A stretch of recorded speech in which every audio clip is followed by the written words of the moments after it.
찬송을 우리 부르며 기도회를 준비하죠. 261장이에요. 찬송가 261장.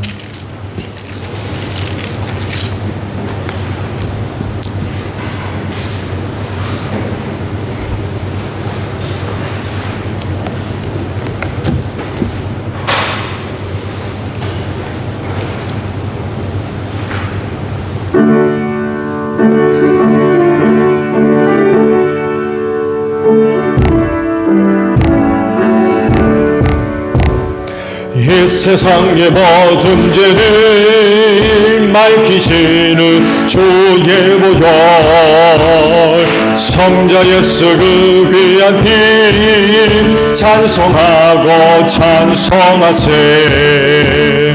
주님 앞을 멀리 떠나 길을 잃고 헤맬 때에 나의 뒤를 따라오사지니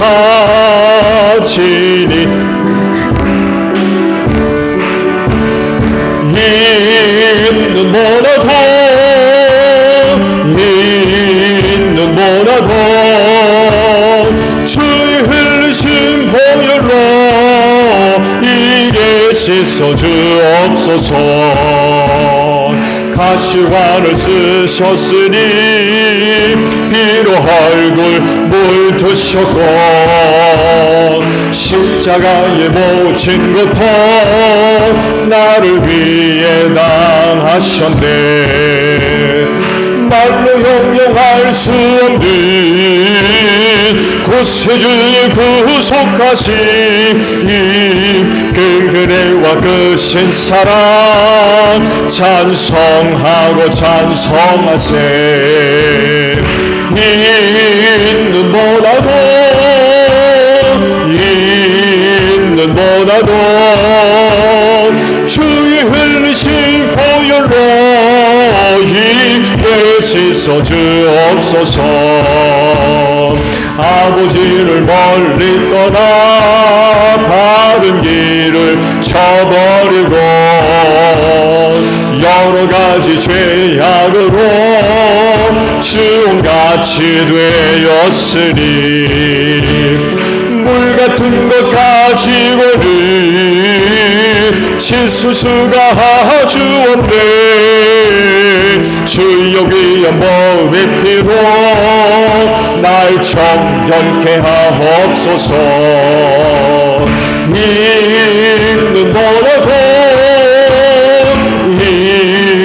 있는 뭐라도 주의 흘리신 보혈로 이게 씻어 주옵소서.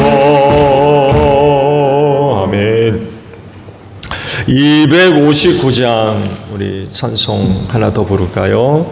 찬송가 259장이에요.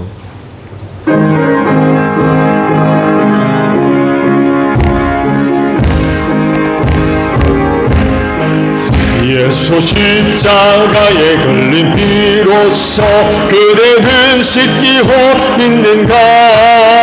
더러운 죄 희게 하는 능력을 그대는 참 의지하는가. 예수의 보혈로 그대는 씻기고 있는가. 마음속에 여러 가지 죄악이 깨끗이 씻기고 있는가. 주 예수와 밤낮으로 늘 함께 그대는 행동을 하는가. 아무 때나 어디서나 그대는 십자가 붙들고 있는가. 예수의 보혈로 그대는 씻기고 있는가. 마음속에 여러 가지 죄악이 깨끗이 씻기고 있는가. 주님 예수 다시 올 때 그대는 영접할 회복이 있는가. 그대 몸은 거룩한 그 천국에 들어갈 준비가 됐는가. 예수의 보혈로 그 그대는 씻기고 있는가 마음속에 여러가지 죄악이 깨끗이 씻기고 있는가 모든 죄에 더러워진 예복을 주 앞에 지금 다 벗어서 샘물같이 솟아나는 보혈로 눈보다 너에게 씻으라 예수의 보혈로 그대는 씻기고 있는가 마음속에 여러가지 죄악이 깨끗이 씻기고 있는가. 아멘. 찬송 우리 하나 더 부르고 기도하죠. 257장이에요. 257장 부르시고 기도하는데 먼저 교회를 위해 기도해 주세요. 작은 우물과 또 신호회에서 여름 행사를 계획 중에 있어요. 기도해 주세요. 신호회는 이번 주 나대 그 연합수련회에 참여하는 것으로 알고 있습니다. 은혜 가운데 잘 또 참여할 수 있도록 기도해 주세요. 그리고 오늘 선교사님들을 위해 기도 드리고요. 특히 부풀온 교회와 민남남 교회 또 이영원 선교사님을 위해서 기도 특별히 부탁을 드립니다. 그리고 전도 대상 가정들 있죠. 그 가정을 위해서 기도하고 마지막 나라와 민족을 위해 기도하겠습니다. 257장 우리 부르시고 기도하겠습니다.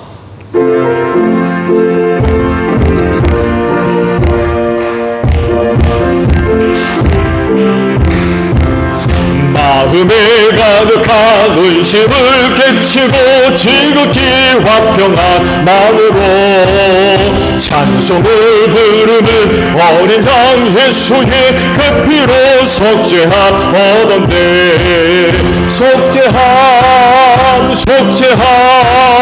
주 예수 내 죄를 속했네 할렐루야 소리를 아파요 함께 찬송하세 그 피로 속죄함 얻었네 금이나 은같이 없어질 보배로 속죄함 받은 것 아니요 거룩한 하나님 어린 양 예수의 그 피로 속죄함 얻었네 속죄함 주 예수 내 죄를 속했네 할렐루야 소리를 아파요 함께 찬송하세 그 피로 속죄함 얻었네 나 같은 죄인이 용서함 받아서 주 앞에 옳다함 얻으니 확실히 믿기를 어린 양 예수의 그 피로 속죄함 얻었네 속죄함 주 예수 내 죄를 속했네 할렐루야 소리를 아파요 함께 찬송하세 그 피로 속죄함 얻었네 거룩한 천국에 올라간 후에도 넘치는 은혜의 찬송이 기쁘게 부르는 어린 양 예수의 그 피로 속죄함 얻었네 속죄함 주 예수 내 죄를 속했네 할렐루야 소리를 아파요 함께 찬송하세 그 피로 속죄함 얻은 기도하겠습니다. 주여 하나님 감사합니다. 이 시간을 위하여 오늘 하루도 은혜 주셔서 감사합니다. 그 은혜를 힘입고 수요 기도회를 맞이해서 주님의 몸인 교회로 걸음을 옮기게 하시고 제단 쌓게 하시니 감사드립니다. 기도하는 이 자리가 복된 줄로 믿습니다. 어느 것보다도 기도하는 자리로 우리 성령의 기름 부으심으로 함께 하시며 특별히 응답하시는 은혜로 함께하는 줄로 믿습니다. 이 자리를 꼭 축복해 주시되 특별히 응답하시는 은혜로 꼭 함께 하셔서 오늘도 믿고 구하는 기도도 헛되지 아니하며 하나님 아버지 앞에 다 상달되어지고 주 안에서 더 좋은 은혜들로 꼭 응답하여 주시옵소서. 기도하는 성도들의 삶의 자리에 하나님의 응답하시는 은혜로 나타날 줄로 믿습니다. 성령님 이 시간도 함께 하시고 우리를 도와주시어서 믿음의 기도들 되어질 줄로 믿습니다. 기도할 때에 우리의 영혼을 깨우사 어두움에 잠들어 있지 않게 하시고 깨어 주님 오실 날을 준비하는 믿음의 삶이 되어지게 하옵소서. 오늘도 새롭게 하나님의 전신갑주로 무장되어져서 시험과 환난과 유혹의 때에 특히 약한 영들과의 영적인 싸움에서 승리하는 우리 기도하는 성도들 다 되어질 줄로 믿습니다. 기도하며 남은 신앙의 경주 잘 다름질할 수 있도록 하나님 이 시간을 꼭 축복하여 주시옵소서. 교회를 위하여 기도합니다. 주님의 빚값으로 이 교회를 사셔서 당신의 몸으로 삼으신 제일교회와 함께 하시는 줄로 믿습니다. 주님 오시는 그날까지 이 땅에 든든히 서가는 교회가 되어지게 하시고 하나님께 영광 돌리게 하시며 아버지께서 하시는 일들을 드러낼진대 할림마는 이 마지막 때에 쓰임받는 제일교회 되어지게 하옵소서. 그로 인하여 하나님을 알지 못하는 많은 사람들 앞에 하나님의 살아계심과 능력의 역사를 나타내는 우리 제일교회 되어질 줄로 믿습니다. 교회를 세우실 때 사망 권세가 이기지 못하도록 이 교회를 축복하시고 세우신 줄로 믿습니다. 은혜를 사모하며 몸인 교회를 찾는 심령들마다 그 약속의 은혜가 그날에 이루어질 줄로 믿습니다. 그날에 사망 권세를 이기고 생명의 부활로 일어나는 귀한 역사가 있을 줄로 믿습니다. 이 마지막 때에 나를 살리는 은혜가 여기 있는 줄로 믿습니다. 은혜를 사모하며 몸인 교회를 찾는 심령들마다 사망의 자리에서 구원받는 역사가 일어나는 제일교회 되어지게 하옵소서. 헛된 걸음 없게 하시고 몸된 교회를 찾는 심령들마다 이 마지막 때 피로와 은혜를 힘입고 이 세상 승리하게 하시고 그 은혜를 힘입고 남은 신앙의 경주 끝까지 잘 달려가는 저희 모두가 되어질 수 있도록 하늘아버지 우리 제일교회를 꼭 축복해 주시옵시고 성령으로 충만하게 하시며 말씀으로 충만하게 하시고 사랑으로 가득한 이 교회 되어질 수 있도록 은혜를 더하여 주시옵소서. 하나님의 교회가 주님의 몸인 줄로 믿사오니 건강한 교회가 되어지기를 원합니다. 이를 위하여 우리 모두가 지체가 되게 하시고 또한 이를 위해 성령께서 다양한 은사를 우리 모두에게 다 나누어 주신 줄로 믿사오니 그 은사를 힘입고 지체되게 하시고 특별히 머리 되시는 예수님께 순종하게 하시고 우리 안에 내주하시는 하나님의 영에 감동하심에 믿음으로 순종하는 저희 모두가 되어서 주님의 몸인 교회를 든든히 세워나가는 저희 모두가 되어지게 하옵소서. 사명 감당하는 교회가 되기를 원합니다. 죽어가는 영혼 구원을 위하여 이 교회 세우신 줄로 믿사오니 하나님이여 전도의 문을 활짝 열어주시고 전도할 수 있는 교회를 또한 마련해 주시기를 원합니다. 이를 위하여 우리가 항상 깨어 기도하며 준비할 수 있도록 도와주시고 세상 사람들 제일교회 성도 만나는 사람들 복음 듣는 역사가 있기를 원합니다. 그때마다 하나님의 영이 역사하심으로 말미암아 예수 믿을 마음 생겨나는 귀한 역사가 있게 하사 올해도 가정들이 복음화되게 하시고 우리의 이웃들도 예수 믿고 구원받는 역사가 일어나기를 원합니다. 하나아버지 그리할진대 제일교회에 속해 있는 성도의 가정들을 꼭 축복해 주시옵소서.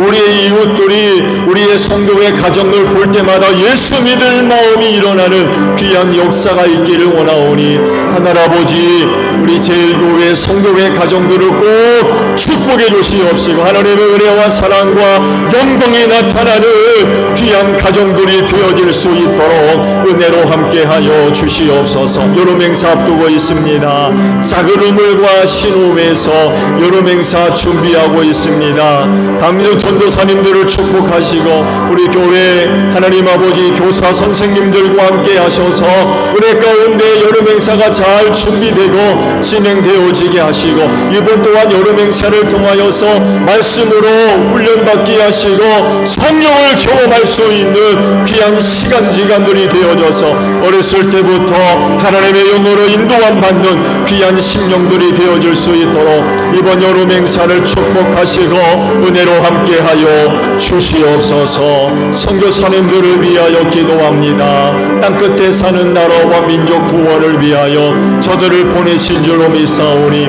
선교사님의 사역의 자리에 성령의 기름 부으심으로 함께하시고 사역의 자리에 성령의 능력의 역사로 함께하시기를 원합니다. 복음 듣는 심령들마다 회개하고 아버지께로 나오는 귀한 역사가 있게 하소서.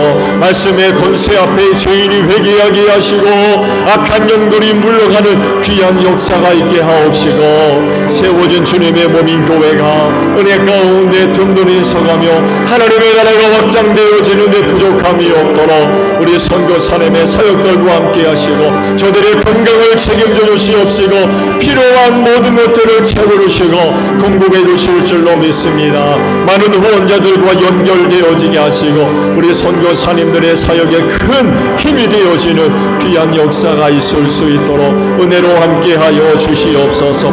베트남 스팅족을 위하여 기도합니다.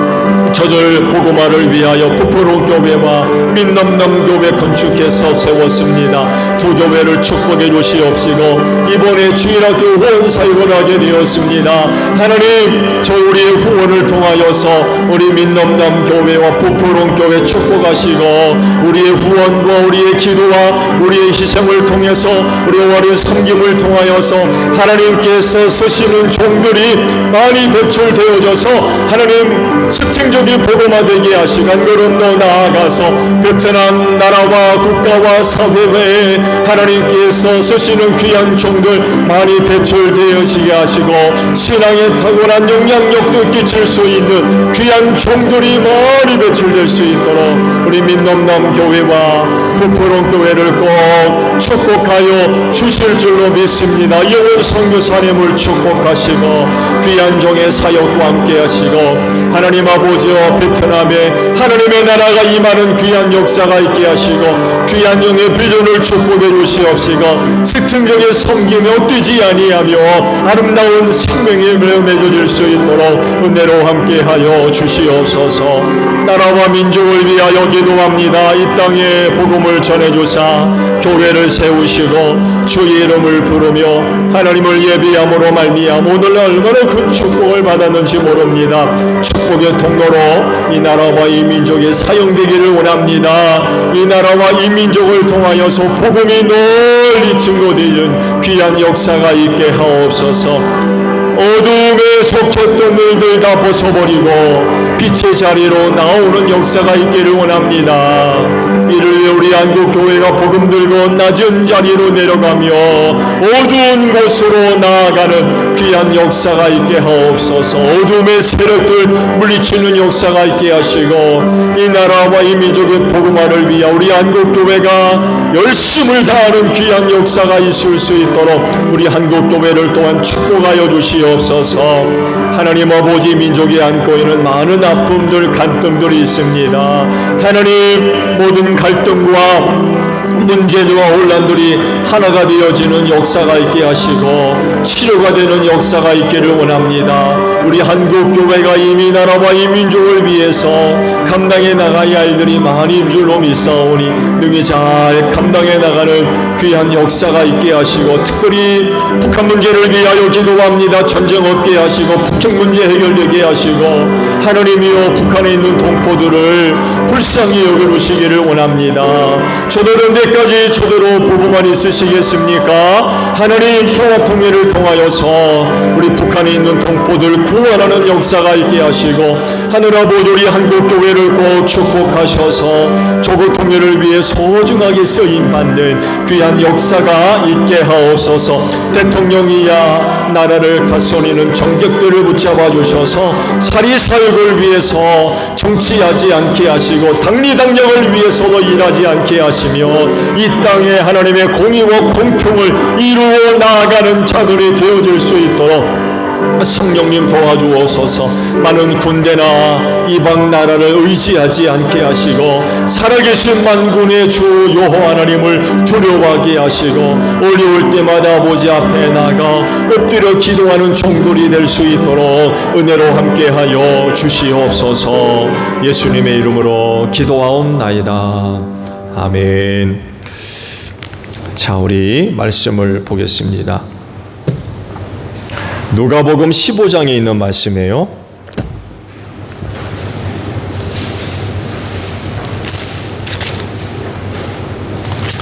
누가복음 15장 11절에서 32절 마지막 절까지 말씀인데요. 저와 이 말씀을 교독을 하도록 하지요. 누가복음 15장 11절로 마지막 절까지 저와 교독을 합니다. 예수께서 말씀하셨다. 어떤 사람에게 아들이 둘 있는데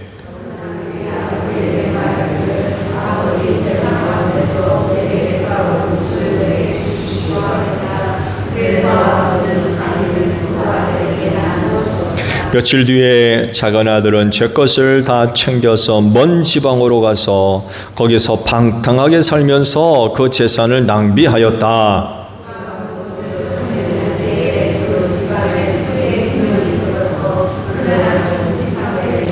그래서 그는 그 지방의 주민 가운데 한 사람을 찾아가서 몸을 의탁하였다. 그 사람은 그를 들로 보내서 돼지를 치게 하였다.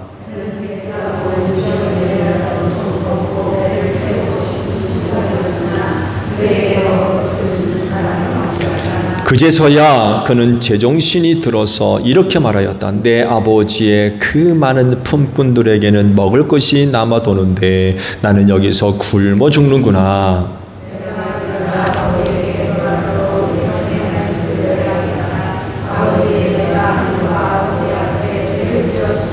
나는 더 이상 아버지의 아들이라고 불릴 자격이 없으니 나를 품꾼의 하나로 삼아 주십시오.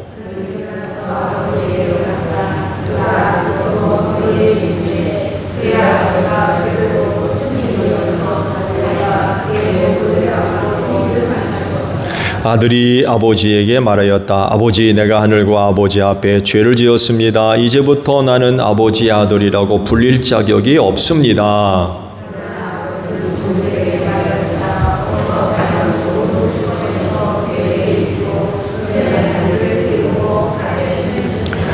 그리고 살진 송아지를 끌어내다가 잡아라. 우리가 먹고 즐기자.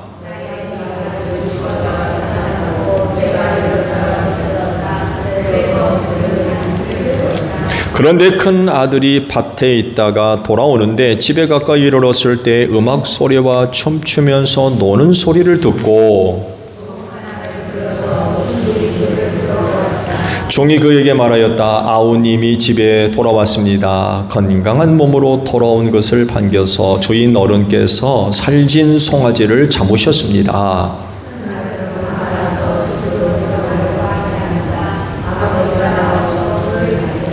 그러나 그는 아버지에게 대답하였다. 나는 이렇게 여러 해를 두고 아버지를 섬기고 있고 아버지의 명령을 한 번도 어긴 일이 없는데 나에게는 친구들과 함께 즐기라고 염소 새끼 한 마리도 주신 일이 없습니다.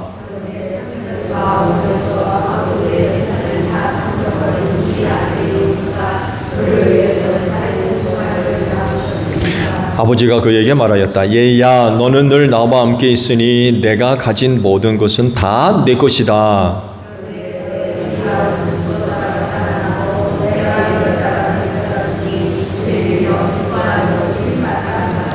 아멘. 유명한 탕자의 비유이지요. 누가복음을 아주 대표하는 아주 주옥 같은 비유라고 할 수가 있습니다. 근데요, 이 탕자의 비유를 제대로 이해를 하려면 이 비유에 말씀하신 이유와 목적을 잃어버리면 안 돼요. 이걸 잃어버리면 포인트를 엉뚱한 데다 둘 수 있어요. 왜 그런지 제가 말씀을 드릴게요.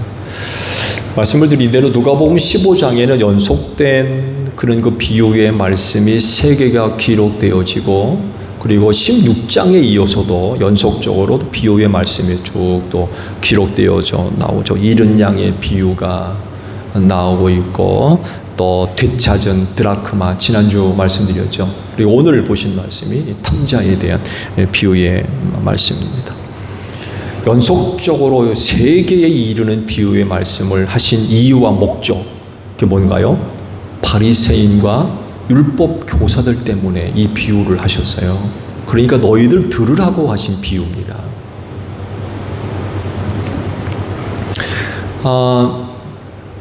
바리새파 사람과 율법 학자들이 투털거리죠. 투털거리고 예수가 보여주는 모습을 비난하려고 합니다. 비난했죠. 비난했습니다. 예수님의 말씀을 들으려고 세리들과 죄인들이 예수님에게 몰려왔다고 그래요. 그러면 예수님께 먼저 와 있던 바리새파 사람들과 율법학자들은 어떻게 반응했을까요? 밀려났습니다. 왜 밀려났을까요? 죄인들과 함께 있다가 부정해질까 봐. 결국에는 예수님 가까이에 같이 있었던 것 같아요. 예수님이 무슨 말을 하나. 이제 누가복음 15장 정도에 가게 되면 바리새파와 사두개인 사람들이 예수를 모의를 하죠. 저거 어떻게 잡아 죽이나 해가지고 사람들을 보내가지고 답변하기 곤란한 질문을 하고 문제거리를 찾아내려고 그런 상황이거든요. 은혜 받으려고 온 게 아니었어요, 사실은. 근데 여하간에 처음에는 바리새파 사람들과 율법 학자들이 예수님과 함께 있었던 것 같아요. 근데 예수님으로부터 말씀을 좀 들어보기 위해서 세리들과 죄인들이 왔다고 그래요. 그러니까 먼저 와 있던 이 바리새파 사람들과 율법 학자들이 밀려난 거죠. 이제 밀려났어요. 그들과 함께 있으면 부정하게 될까봐 밀려나면서 이제 투털거린 거죠. 무슨 얘기합니까? 죄인들과 함께 있으며 음식을 먹는다고 비난을 했던 거죠. 그러자 이제 그들 들으라고 연속된 3개의 비유의 말씀을 하셨던 겁니다. 15장에 나오는 3가지 비유의 이유와 목적을 아는 것은요, 그 비유의 포인트를 잃어버리지 않는 아주 굉장히 중요한 의미가 있습니다. 자, 그렇다고 하면 탕자의 비유는 어떤 의미가 있는 말씀이고 이 비유의 핵심은 뭘까요? 많은 분들이요, 탕자에도 초점을 맞추는 경우가 많이 있어요. 사실은 거의 대부분인 것 같아요. 탕자에다가. 근데 진짜 예수님께서 하시는 말씀은 둘째가 아니라 첫째였습니다. 첫째. 진짜 그들에게 말씀하시는 의도는 둘째가 아니라 첫째였어요. 이은지 제가 말씀을 드릴게요. 차남의 문제를 한번 이야기를 해볼까요? 여러분, 차남의 문제가, 둘째 문제가 뭐예요? 둘째 문제. 아버지 집을 나간 겁니까? 아니면 방탕한 생활입니까? 뭐가 문제일까요? 훗날 아버지 집으로 돌아갈 것을 마음 먹으면서 생각한 것을 보면 그의 생각에 이런 게 하나 있었죠. 하늘과 아버지 앞에 죄를 지었다는 생각을 합니다. 하늘이면 당연히 하나님이겠죠. 하늘과 아버지에게 죄를 지었다. 그가 생각한 죄가 뭘까요? 둘째가 생각한 죄. 그는 뭐를 죄로 여기고 있는 거예요? 다시 말씀드릴게요. 집 나간 겁니까? 방탕한 생활을 한 겁니까? 당시 그 유대 문화를 중심으로 생각해 보면 몇 가지를 생각해 볼 수가 있어요. 전통적으로 그들은 지파 공동체 성격이 무척 강했어요. 야곱의 12아들이요. 지파 공동체로서 각 지파별로 그 안에서 다 결혼, 경제, 모든 것들을 다 해결했습니다. 근데 시간이 많이 흘렀지만 여전히 지파 공동체에 대한 가치와 또 문화가 남아 있을 수밖에 없어요. 이것을 중심으로 볼 때 둘째 아들이 아버지 집을 나간 것이 문제가 될 수도 있습니다. 거기다가 이웃 동네가 아닌 먼 지방으로 갔다고 하는데 이 먼 지방이 뭐겠습니까? 타지파예요. 타지파. 다른 지파에 가서 사는 거예요.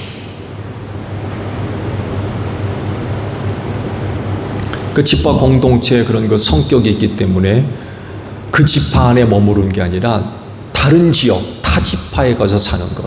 이게 그게 권장될 만한 그런 내용이 아니거든요. 보통 결혼하기 전까지는 부모님들과 함께 사는 게 보통 일반적이었어요.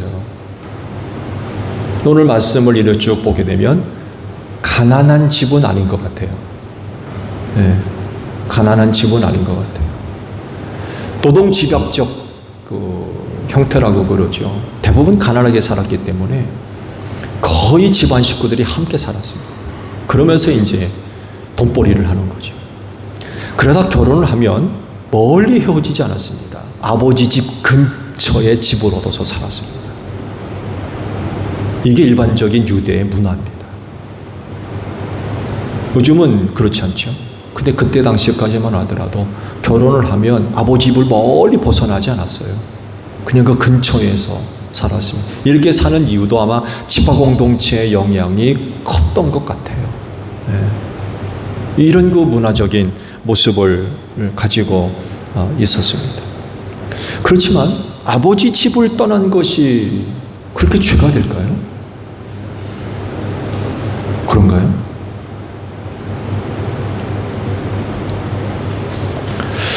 예수님 당시까지만 하더라도 자녀들이 집을 떠나서 타 지역에서 생활하는 것이 불가능한 것은 아니었습니다. 왜냐하면 유대의 로마화가 급속하게 이루어지고 있었어요. 예수님 당시에도 유대의 로마화. 유대는 전통적으로 종교 국가 아닙니까? 그렇죠? 율법을 중심으로 한 종교 국가거든요. 근데 로마로부터 오랫동안 압제를 받다 보니까 로마의 문화가 들어오는 것을 막을 수가 없었어요. 그래서 유대의 로마화를 굉장히 걱정들을 많이 하고 우려를 많이 했지만 이건 막을 방법이 없었습니다. 특히 그 젊은 계층을 통해서 로마화는 이건 대세였어요. 대세. 막을 수가 없었어요. 그러니 은혜가 말씀드렸잖아요. 할례 보분수. 이때도 그런 게 나왔던 게 로마화 때문에 그래요. 그러니까 시간이 흐르면서 훨씬 개방적이 된 거죠. 이전보다 예수님 시대만 하더라도 과거보다는 훨씬 개방적인 그런 그 문화를 갖고 있었다고 할 수가 있겠죠. 이런 것들을 생각해 볼 때에 아들이 아버지 집을 떠나 생활하는 건 그렇게 심각한 문제로 여길 건 아니었다는 것입니다. 다른 하나는 둘째 아들의 그 행동에 대해서 부정적인 그런 그 이해인데 다른 것이 아니라 가정을 떠난 이탈입니다. 제가 앞서 잠깐 말씀드렸습니다만 해도 아버지 집에서 그가 해야 할 일이 있음에도 불구하고 그거를 무시하고 떠난 거죠. 문제가 된다면 이게 문제가 될 수 있어요. 아버지 집에서 아들로서 해야 할 일이 있는데 그걸 버리고 떠난 거죠. 나 안 하겠다는 거죠. 문제가 된다면 아마 이게 문제가 될 수 있을 겁니다. 둘째가 스스로 생각하기를 하늘과 아버지께 죄를 지었다고 하는데, 집을 나간 것이 죄가 아니라면은 뭘 죄로 여긴 걸까라고 할 때 역시 하나밖에 없는 것 같아요. 방탕한 생각. 그가 이렇게 방탕한 생활을 했다는 이야기는 종교적인 의미로 생각해 본다면 부정한 인간이 됐다는 얘기예요. 말씀 속에 기록되어 있죠. 창기들과 함께 다 말아먹었다고. 유대 사회의 부정한 인간 중에 하나가 바로 창녀들이거든요. 부정한 인간이 됐다는 얘기예요. 또 다른 표현하면 죄인이 된 거죠. 죄인. 여러분, 유대 사회에서 부정한 인간, 죄인은 어떤 취급받는지 아시죠? 매장당했습니다. 사회에서. 전혀 인간 대접을 하지 않았어요.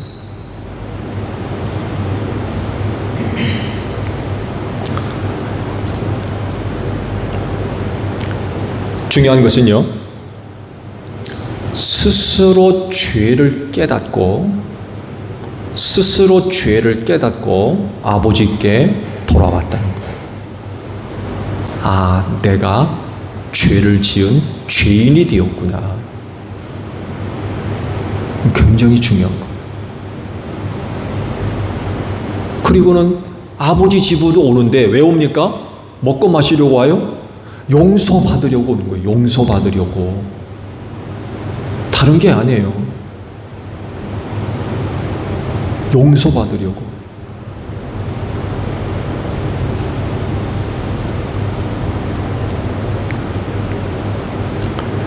그가 이전에는 교만한 사람이었다고 한다면 이후에 그는 겸손한 사람이 된 거죠. 아들이라고 불릴 자격이 없다고 여기고 품꾼으로 삼아 달라고 하리라. 그런 마음을 품었다는 것은 겸손해졌다는 얘기예요. 겸손해졌다는 얘기예요. 그가 아버지 집을 떠나 몫을 가지고 먼 지방으로 갈 때는 얼마나 기고만장했겠습니까? 품 안에 돈은 많이 있겠다. 얼마나 기고만장했겠습니까? 근데 그랬던 사람이 겸손하게 자신의 죄를 깨닫고 아버지께로 돌아와 용서를 구하려, 용서받으려고 하는 그런 그 모습을 보여주거든요. 그리고 돌아왔을 때 아버지가 그를 아들로 맞이하죠. 그렇죠? 아들로. 그래서 씻기고 좋은 옷을 입히고 잔치를 벌였다라고 말씀하세요. 뭘 의미해요? 용서해 주었다는 얘기입니다. 용서. 그 아들을 받아들이고 용서해 주었다는 얘기예요.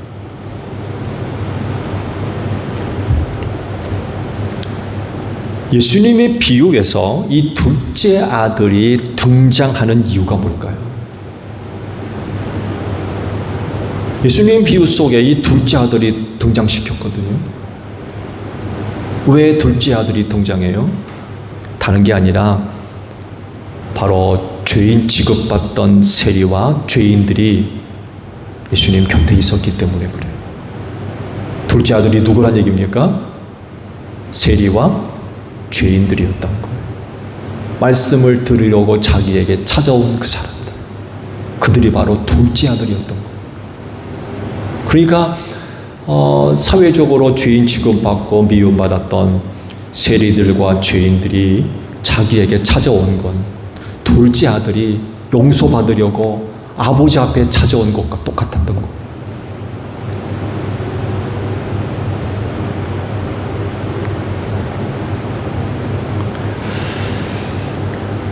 결국 이들이 아버지 집에서 둘째 아들이 대접받는 그런 대접을 받을 거라는 거예요.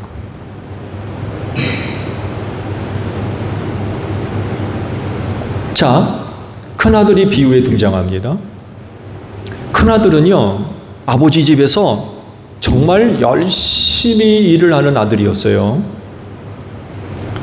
그 아들이 볼 때에 둘째는 눈엣 가시예요. 눈엣 가시.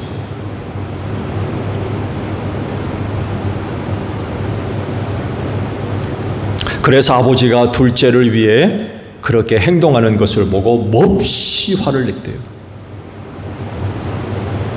보세요. 둘째 아들은 자기 죄를 깨닫고 용서받기 위해서 아버지 집으로 왔어요. 근데 첫째 아들을 보세요. 어떻게 행동합니까? 집에 안 들어가려고 합니다.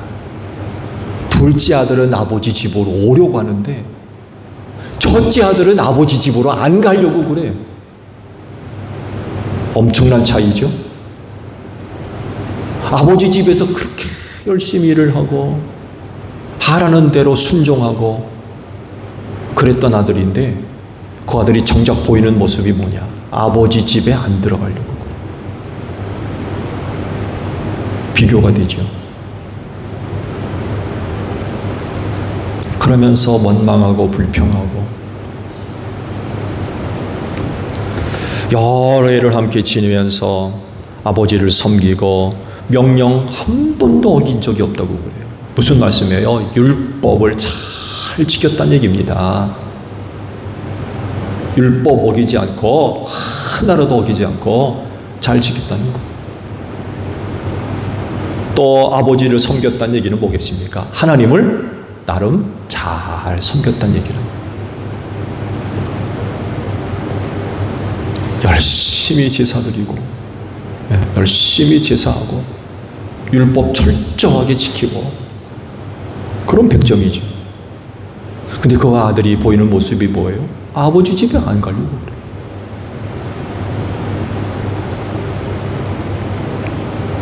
그러면서 그러지요.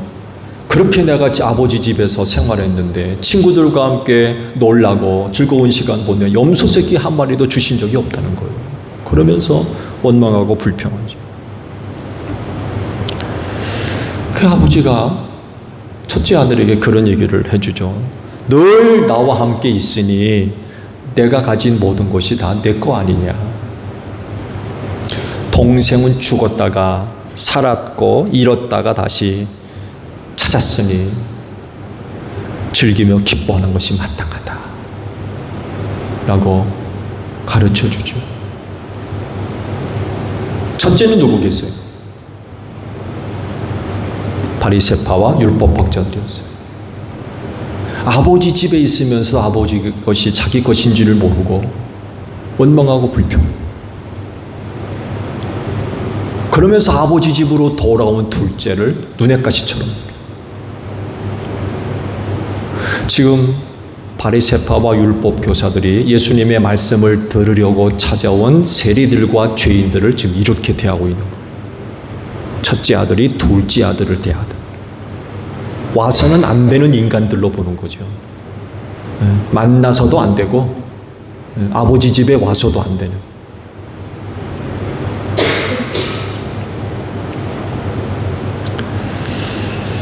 첫째 입장에서 볼 때 둘째는 그야말로 내놓은 자식이죠. 포기된, 버려진 그런 아들이죠. 용납할 수 없고 받아들일 수 없는 그런 둘째였던 거죠. 근데요, 아버지 입장에서 보면 둘 다 똑같은 아들이에요. 하나님 아버지 입장에서 보면 첫째나 둘째나 다 아들이라는 거예요.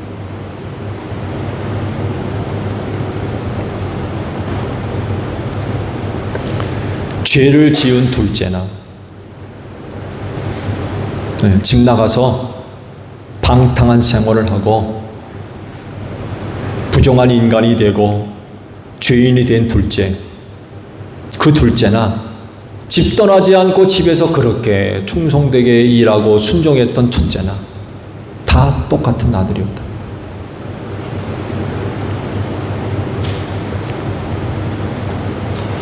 첫째의 잘못은 바로 이겁니다. 아버지의 마음을 전혀 몰라요.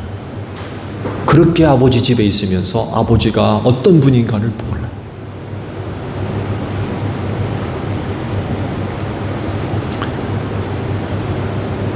아버지 집에 일을 하고 명령에 순종했지만 아버지가 누구며 어떤 분인가를 전혀 몰랐어요. 그러니까 집에 돌아온 둘째를 미워하고 이제는 아버지까지 미워하는 이런 일이 벌어집니다. 당시 바리새파 사람들과 율법학자들이 첫째 아들과 같이 하고 있었다는 거예요. 그래서 비유에 드러난 것은요, 둘째보다도 첫째가 더 큰 문제였다는 것입니다.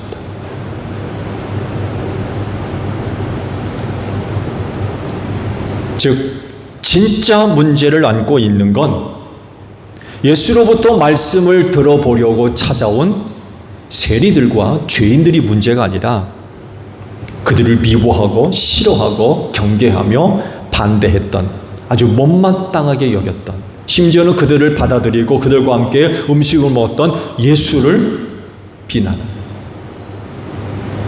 그들이 진짜 문제였다는 거예요.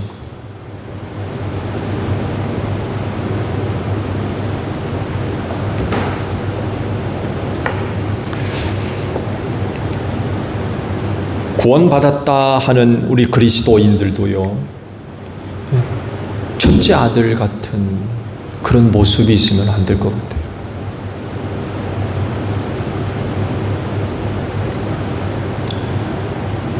죄인들을 불쌍히 여길 줄 아는 그런 자세와 마음가짐이 필요한 것 같아요.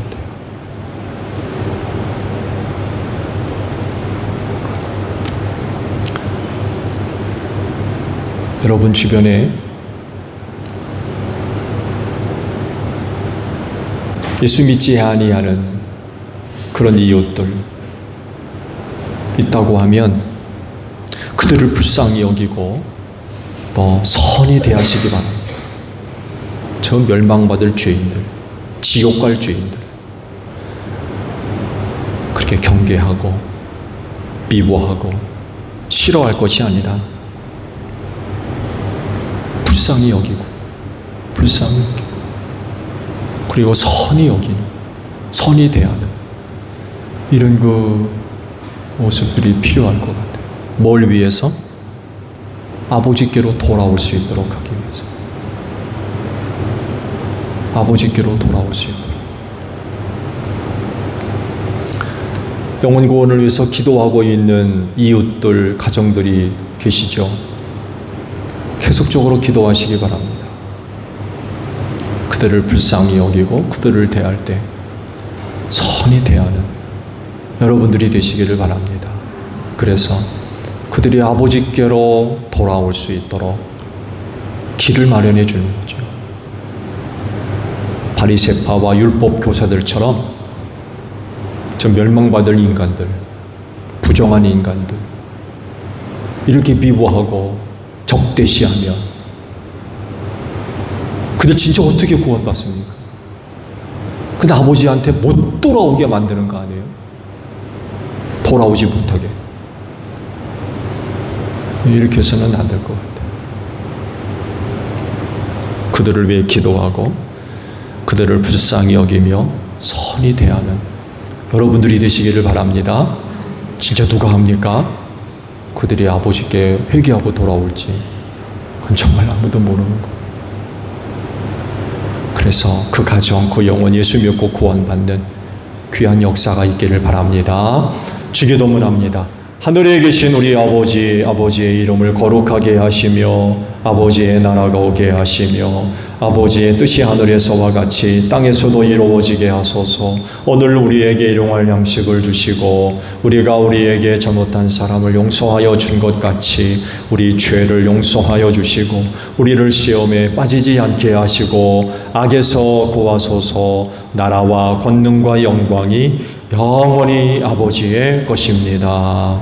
아멘. 기도에 마쳤습니다. 감사합니다.